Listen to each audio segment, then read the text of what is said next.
Assalamualaikum sobat, bagaimana kabar kalian hari ini? Semoga kalian senantiasa diberikan kesehatan oleh Allah Subhanahu wa Ta'ala.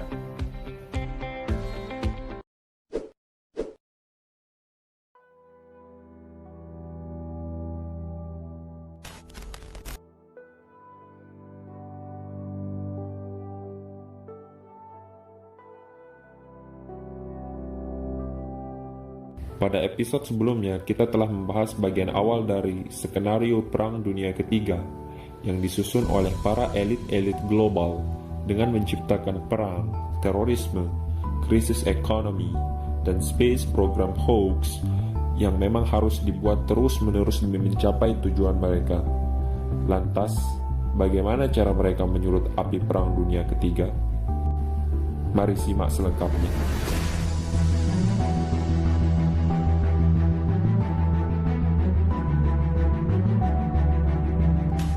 Ada seorang perwira Angkatan Laut Kanada yang bernama William Carr yang ikut terlibat dalam Perang Dunia Pertama dan Perang Dunia Kedua.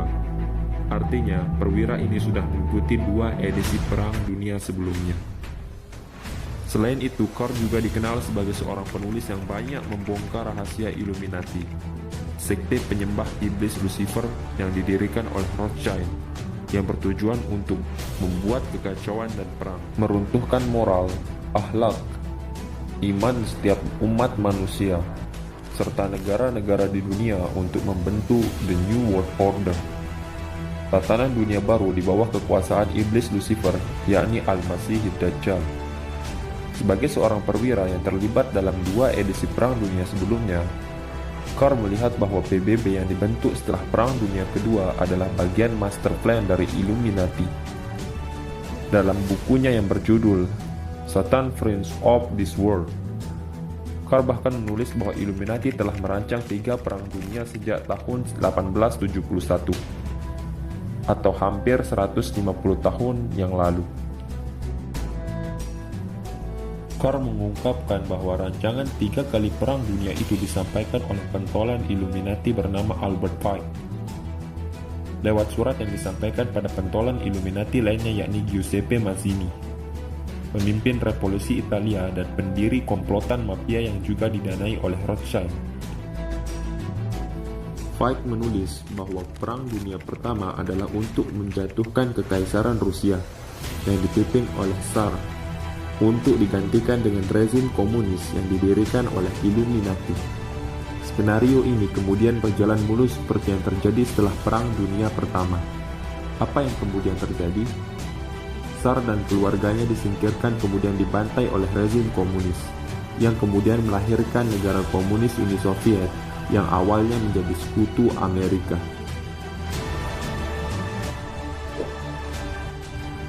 Sedangkan Perang Dunia Kedua dibuat antara fasisme melawan sekutu Zionisme. Skenario ini kemudian persis terjadi seperti apa yang mereka inginkan. Kelompok fasisme terdiri dari fasisme Jerman, Italia, dan Jepang, melawan sekutu Zionisme, yakni Amerika Serikat dan negara-negara barat lainnya.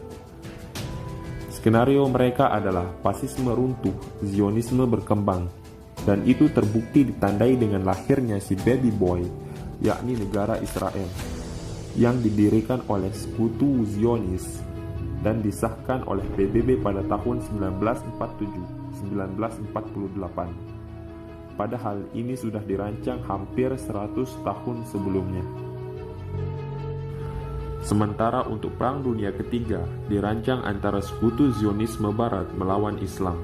Skenarionya adalah agama-agama melemah dan runtuh digantikan dengan The New World Order, ajaran penyembah iblis Lucifer atau Al-Masih Dajjal. Seperti yang kita ketahui sebelumnya, ketika Perang Dunia Kedua terjadi, Uni Soviet adalah sekutu Amerika. Begitu Perang Dunia Kedua berakhir, fasisme dan Nazi runtuh, maka harus dibuat Amerika dan Uni Soviet bermusuhan saat terjadi Perang Dingin setelah Perang Dunia Kedua. Jadi jangan heran jika sebelumnya Uni Soviet menjadi sekutu Amerika lewat panglima perang mereka, yakni Admiral Byrd, dengan tujuan agar dapat menjelajahi Antartika lewat Operation Deep Freeze rentang tahun 1956-1957. Dan jangan heran jika 2 negara itu bersekutu, untuk membom nuklir langit lewat High Altitude Nuclear Test pada rentang tahun 1958-1962. Dan 1 tahun sebelumnya, sebelum adanya peristiwa pemboman nuklir ke langit, Uni Soviet meluncurkan Sputnik satelit palsu yang menjadi false flag, alasan bagi Amerika untuk mendirikan NASA pada tahun 1958. Betapa naifnya orang-orang menganggap NASA sebagai lembaga ilmu pengetahuan yang bekerja untuk keuntungan dunia. Amerika dan Uni Soviet malah sama-sama diuntungkan dengan space program hoax yang mereka buat, sehingga budget uang triliunan dolar masuk ke kantong mereka. Sehingga bocorlah anggaran defisit hutang pada bankir elit, yang menimbulkan alat komunikasi menjadi mahal dan ditanggung oleh seluruh umat manusia di dunia. Kemudian, tahun 1989, Uni Soviet mengalami kebangkrutan. Coba lihat apa yang dikatakan oleh Presiden Uni Soviet saat itu, Gorbachev. New World Order. Negara sebesar Uni Soviet yang menguasai Balkan pun bisa bangkrut, lantas cari musuh siapa lagi? Maka pilihan jatuh pada negara-negara Islam. Soviet bangkrut tahun 1989, setahun kemudian langsung terjadi Perang Teluk. Sekarang coba Anda lihat apa yang dikatakan oleh Presiden Amerika Serikat saat itu, yakni Mr. Bush, tentang Perang Teluk. For ourselves and for future generations, a new world order, a world where the rule of law.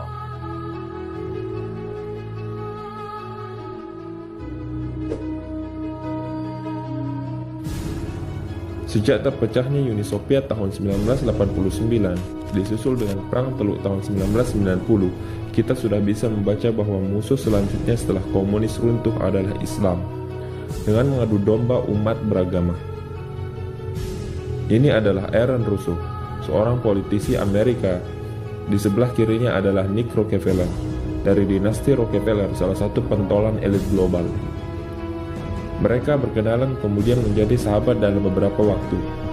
Lewat pertemanan itu, Aaron mendengar banyak hal yang mengejutkan dan menjijikkan tentang rencana keluarga Rockefeller untuk merusak dunia melalui salah satu peristiwa yang terkenal saat itu, yakni tragedi 9/11. Ini adalah rekaman testimoni Aaron Russo tentang pembicaraan dengan Nick Rockefeller 11 bulan sebelum terjadinya tragedi 9/11 di Amerika. And one day I was called by a female friend and he asked me, "We want to meet the Rockefeller family." I said I would like to. And after that, we become a family of friends, and Rockefeller began to tell a lot of things that are confidential. And not long ago on a night, Rockefeller said that there will be an event, Aaron. And then he said to me, "You know, Aaron, will have been a big event that we could not mention specifically.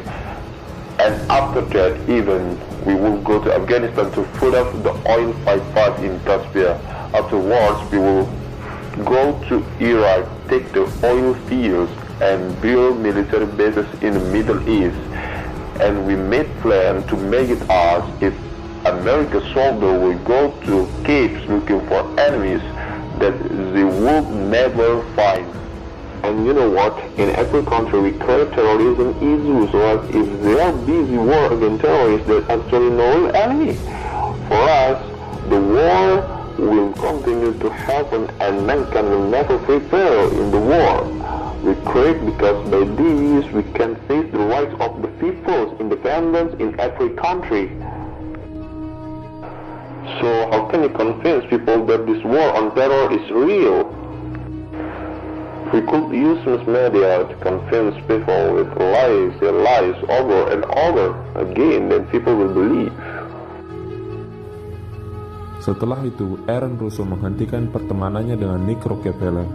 Aaron mengidap sakit kanker dan bertekad untuk mendedikasikan sisa hidupnya untuk menyadarkan umat manusia tentang bahaya The New World Order. Aaron kemudian wafat pada tahun 2007.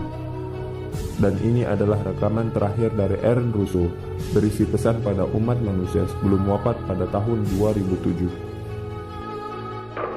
For the American people, move together the shoulder to say to the government is area goal. cooperation with the government do not accept national ID cards. Do what you can to restore independence and the individual right back to you. Stop being a country run by institution for institution. Return to us is the people and for the people. Return from us is an institution from institution. Fight for your individual rights.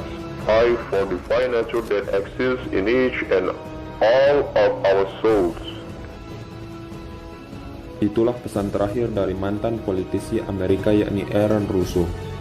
Dan semua ini mengingatkan saya pada quotes aktivis Indonesia yang menentang kediktatoran pada era Presiden Soekarno hingga Presiden Soeharto. Dia berkata saat itu, lebih baik diasingkan daripada hidup dalam kemunafikan.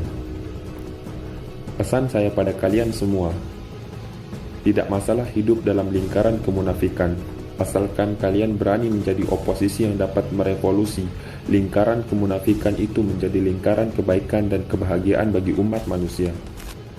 Sekarang kalian tinggal pilih, mendedikasikan hidup kalian hanya untuk menghidupi keluarga kalian atau mendedikasikan hidup kalian untuk menyadarkan umat manusia demi kebaikan generasi mendatang. Masih banyak topik yang akan kita bahas. Silahkan subscribe channel kami agar kita bisa dapat membahas topik menarik lainnya. Like jika kalian suka dan unlike saja jika kalian tidak suka.